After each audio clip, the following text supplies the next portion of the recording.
By December 1941, Japan's war machine was unstoppable. Pearl Harbor lay in ruins, a devastating blow that crippled America's Pacific Fleet. In the months that followed, the rising sun surged southward. Hong Kong fell on Christmas Day. Singapore crumbled by February 1942. The Philippines, a key Allied stronghold, buckled under relentless assaults, its defenders driven back to the jungles and beaches. With each victory, Japan's reach grew bolder. Australia, isolated and vulnerable, stood as the next prize. On February 19, 1942, that threat became reality. Over 240 aircraft, bombers and Zeros descended on Darwin, a remote port town, in a thunderous assault meant to shatter Allied resistance in the South Pacific. And amid this tumult, a young man from Ogden, Utah, Floyd Pell, emerged as a beacon of courage and duty. Raised in the embrace of northern Utah's rugged beauty, Floyd Pell found joy in the simple pleasures of youth, fishing along quiet streams, camping beneath starlit skies, and sharing laughter with family and friends. At Ogden High School, Floyd's warmth and athletic prowess earned him the affection of peers and the nickname Slugger. Yet destiny called him beyond the fields of youth toward a path of greater purpose.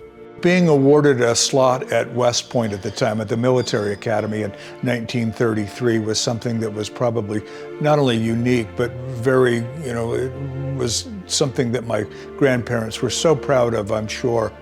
At West Point, Floyd Pell shone as a model cadet, balancing discipline with fellowship. He thrived on the gridiron, the court, and the diamond while mastering the art of the pistol. The yearbook captured his essence. Slugger, a dual spirit, bold and daring, yet steadfast and just, with a vivid imagination, a love for fair play, and a heart both even and compassionate. By the time the war broke out, he had graduated from the military academy, was assigned to the cavalry, but became an aviator. So by the time the war broke out in December of 1941, he was already a major at that point. In the crucible of war, General MacArthur entrusted Major Floyd Pell with a vital mission: to lead the Provisional 33rd Squadron in forging a path for aircraft to reach battle zones across the Philippines and beyond. His charge was to bolster the Allied fight, not only against the enemy, but against treacherous elements and the daunting task of assembling warplanes under fire. The harbor of Darwin, Australia, lay in the enemy's sights, a critical outpost under constant threat. On February 19, 1942, that threat erupted into devastation as over 240 Japanese aircraft struck. With only 6 P-40s airborne, Floyd Pell and his squadron stood as the sole air defense. Undaunted by the overwhelming odds, he led his men into the maelstrom. There was no air traffic control, no advance warning, no radar. The warning of the attack came from one of the pilots. He was able to take another pilot's plane and took off, got 200 feet off the ground, past the end of the runway, but even before he was in the air, on the runway, he was being attacked by 2 Zeros, and then a third apparently joined in. Struck down, he bailed out, but his parachute failed to fully deploy. Gravely wounded and defenseless, he fell near his shattered aircraft.